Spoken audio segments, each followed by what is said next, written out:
With Dragon Ball Fusion World finally settling down into the market, as more and more products are hitting the hands, and we have more time to play the game both physically and on the digital version as well, it's time to play one of my favorite games. This is episode 6 of Buy, Sell, or Hold Dragon Ball Super Fusion World.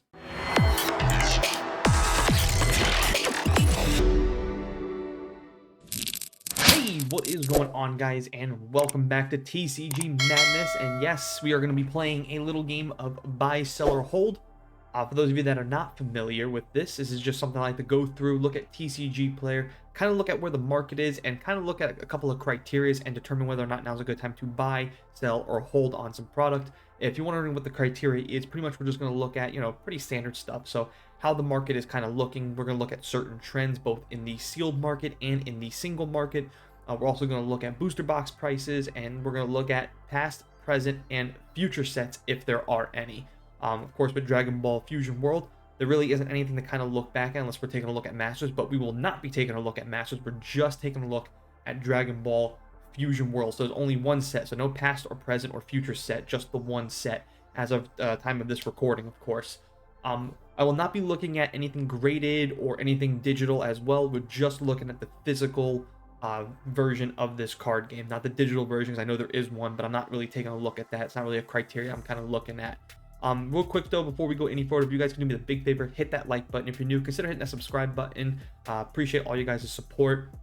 I took a little bit of a hiatus. I'm just now finally getting over a bad case of the flu, so my apologies for not making any videos recently. It's just been on and off, and I'll go ahead and apologize up front too. There may be a little more editing in this video, just I'm still getting over this cough. It's just the one thing that has lingered on, so I do apologize if you see a lot of editing. That just means I'm just coughing throughout this video, and obviously I don't want that to get picked up on the microphone. So, Dragon Ball Fusion World, first off, excellent job with this card game, Bandai. They kind of revamped it, they kind of redone some things. There's no more hard negates, there's a bunch of new cards to look forward to and stuff like that. This card game, to me, is already being looked at as like a more collectible card game, but they did, originally was more collectible in my opinion. It wasn't as much a desire to play the card game. Now that they revamped it, now that there's a digital version, they're kind of leaning towards like that Pokemon side. Like if you buy booster boxes, there's code cards and stuff like that that you can then claim on the digital version. That is mwah, chef's kiss. As far as a business standard goes, does that increase the prices of stuff like that? Yeah. Is it kind of, crappy that we're both now getting a digital and physical version?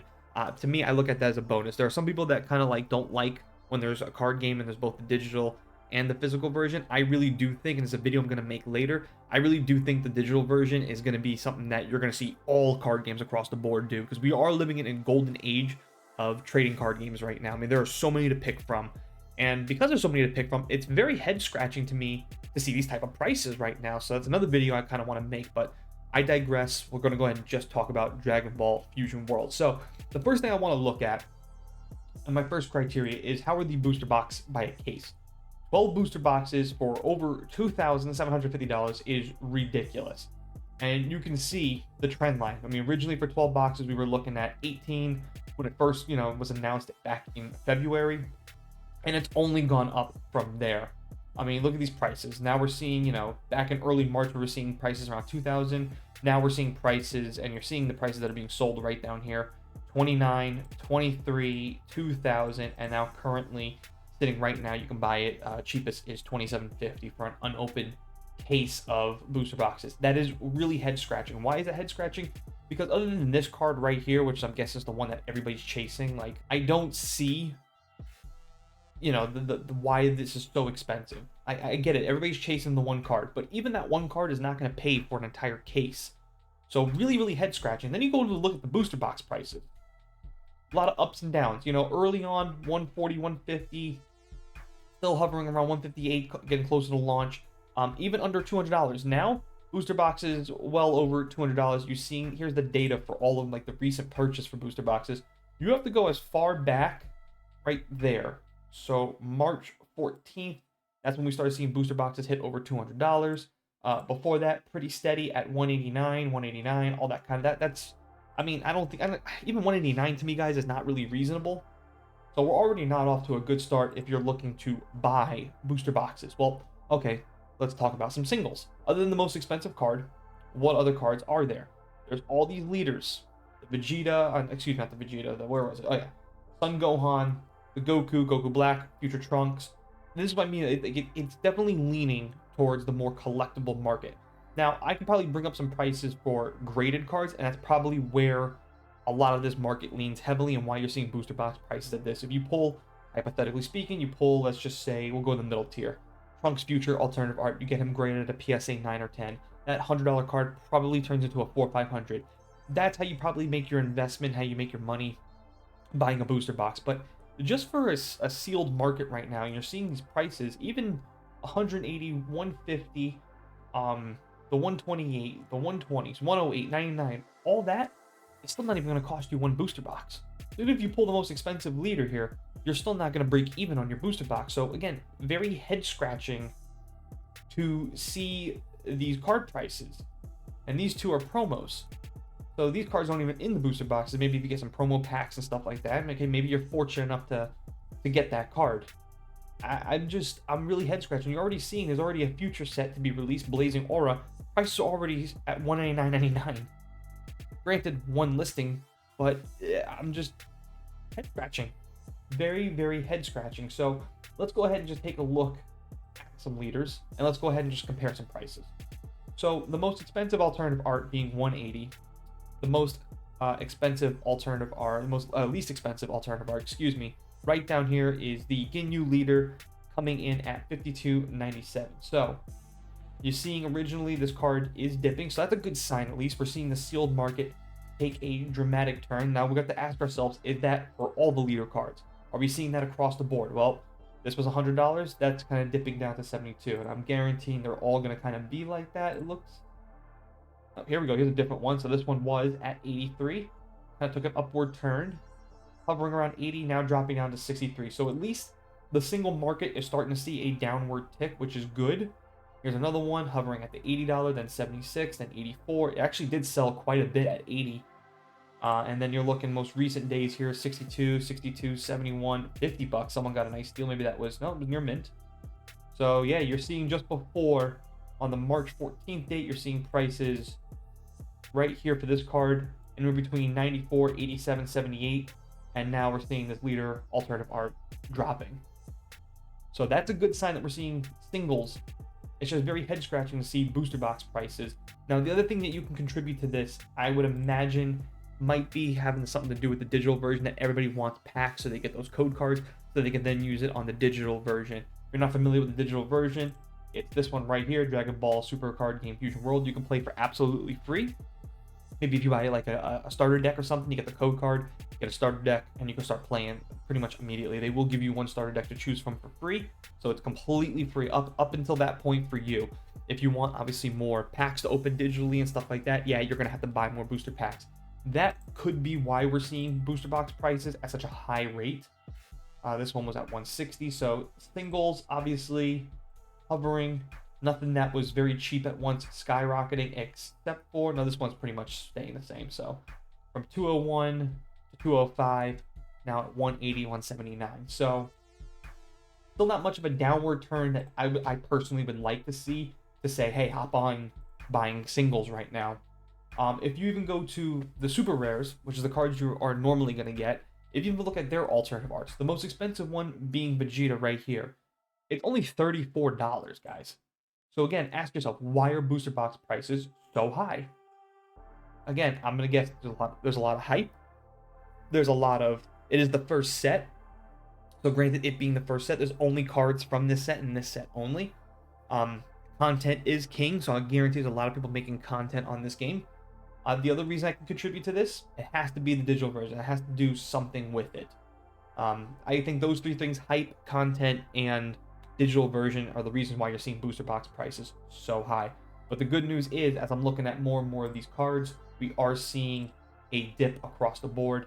Here's another alternative art at one point, 28.30, now at 19. So we're seeing almost like a $10, $20 drop in prices across the board. Let's look at the most expensive non-alternative art. That's going to be the Ginyu and the Broly. The starter deck Broly, wow, is actually sitting at $14.80. Bandai always does this too. That's another thing that's kind of funny about Bandai. They always make starter decks, and usually one starter deck is like the best starter deck, which green is, in my opinion. Green's also the best color so far because it can ramp, draw, and Broly's one of the most, and it can clear boards like nobody's business. That's why green is so good right now in its current meta state. But also Bandai, they always do this. They did this with One Piece, and they did it with Digimon. They make starter decks, and sometimes they make one or two of these starter decks really OP that the cards inside are astronomical. Like you'll get some of the super rares that are kind of like this, you know, $14, $15, $20, $30. Like if you go back and look at some of the early One Piece and Digimon starter decks, their first sets, they were all kind of like that. So very funny to see. Yeah, see this Broly was at $4, now $13.7, and now hitting that $14.80, even for lightly played, near mint, selling at $14.95 across the board. And that is again because Broly is the best deck right now in its current meta state. Green can ramp, it could draw really well, and it could board wipe. So yeah, here's another card, another green card, Vegeta, sitting at $12. Originally at 18, 17, 20, now dipping again. So again, good to see that the single card market is dropping. Of course, as more sets come out, we will see a dip in prices. So how about the Future? It's another pretty double-digit card, but again, you have to ask yourself, these are $10. These are the cards you're going to pull a lot of in a booster box. Are you guys seeing a $220 in return on your investment? You're not. And that's kind of crazy to me that you're seeing all of this. Here's another one Broly bonus pack, alternative art. You're going to get it $15.91. So kind of crazy to see these prices right now. And you're seeing there's a lot of super rares, the second page of them too. So here's more super rares. Again, these are the cards you're going to pull a lot of. Dragon Ball Super, before Fusion World came out, booster boxes for, I guess you consider now as Masters, booster boxes were at a nice price. They were at, 75, 55, somewhere between there. If a set had some really good cards, maybe it would creep up to like that $85, $90 range. So, kind of sad in a weird way to see booster box prices at this level. And you're already seeing, like I said, the second set, $21.99 and $100.99. And I guarantee those prices aren't going to go away. So that's going to do it for this video. My final recommendation for buy, sell, or hold. And again, if you guys disagree with anything I'm saying, I would love to hear from some of you guys in the comments section as well. My final answer for whether or not now's a good time to buy, sell, or hold for Dragon Ball Fusion World, it's a hard sell. Hard sell. Even with the current market of the singles right now, even though we are seeing a dip in singles, I'm not touching this market with a 10-foot pole. Another reason why I wouldn't even touch this market is, let's just be honest for a second. You can just go play the digital version. If you really want, just play the digital version. It's fun. It's free. It does a very good job, by the way, of getting some gems and stuff like that, which is your currency in the game. So if you can collect enough gems, you can pretty much open up a bunch of digital packs as well, and you can have fun without breaking the bank because it's free to absolutely play. I can't see why anybody right now is spending $225 for a booster box. That's insane. Especially when, and this is true, especially when we live in a golden era of trading card games right now. Go across the board. Look at the top bracket right here on TCG Player. Magic, Yu-Gi-Oh!, Pokemon, Disney, One Piece, Digimon, Flesh and Blood, and of course, hit more. There are all these wonderful games you can play. Star Wars Unlimited, another new game that just came out. A lot of fun. Very good to get involved. Dragon Ball Fusion World has a digital version. You can just go play that. Grand Archive, another game that I have been heavy on that I keep telling everybody. If you're looking for a second card game, Grand Archive is definitely your go-to in my opinion. To see these type of prices, man, nobody can afford that. I mean, in all honesty, that's a flex if you can afford a $225 booster box.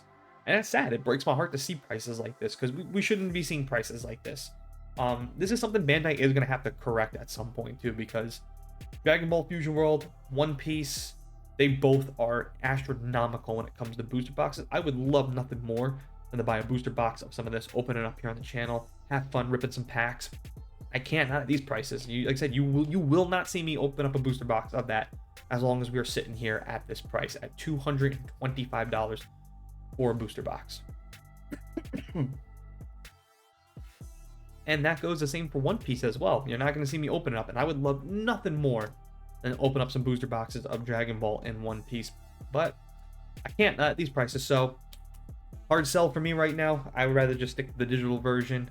just for some giggles and shits, I wanted to check out real quick the price of the gems. Like I said, this is the currency that they use in Dragon Ball Fusion World.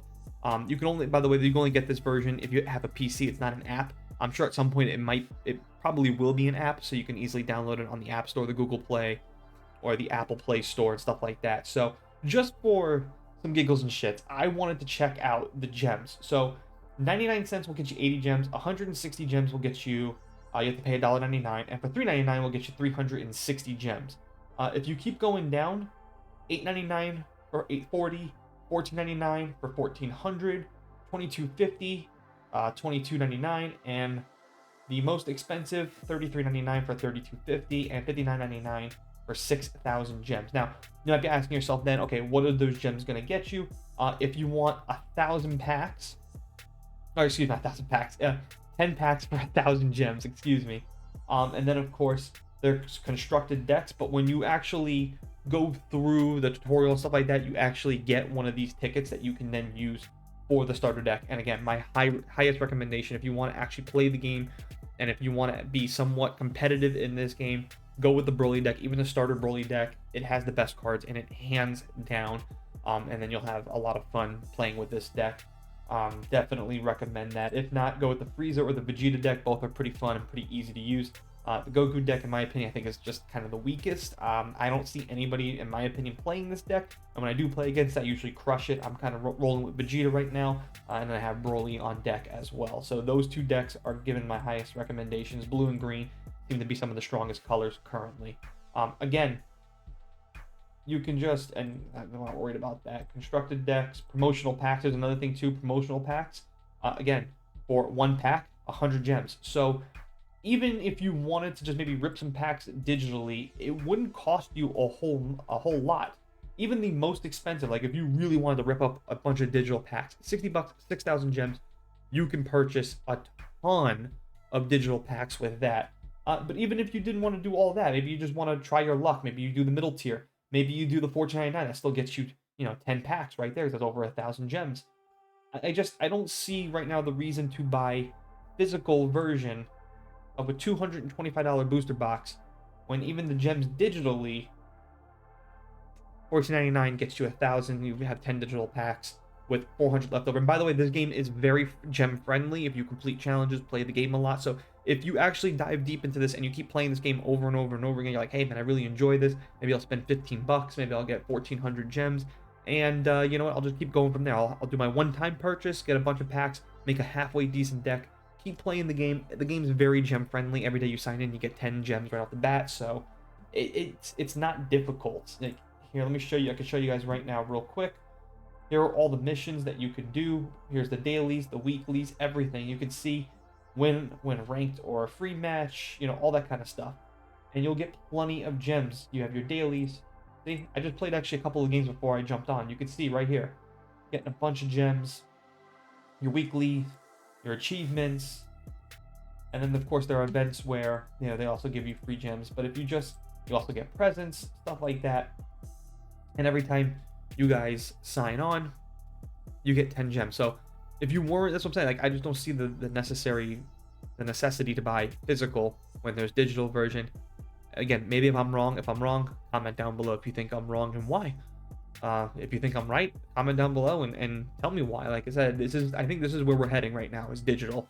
No more face-to-face physical. Like there always will be a physical market for stuff because people always want to collect. People always going to want to play face-to-face. But we are, in my opinion, going closer and closer towards leaning more heavily towards digital, sit down in front of your computer and stuff like that. So that's going to do it for this video. As always, guys, thanks for watching. Please hit that like button if you're new. Consider hitting that subscribe button. And I'll see you guys next time.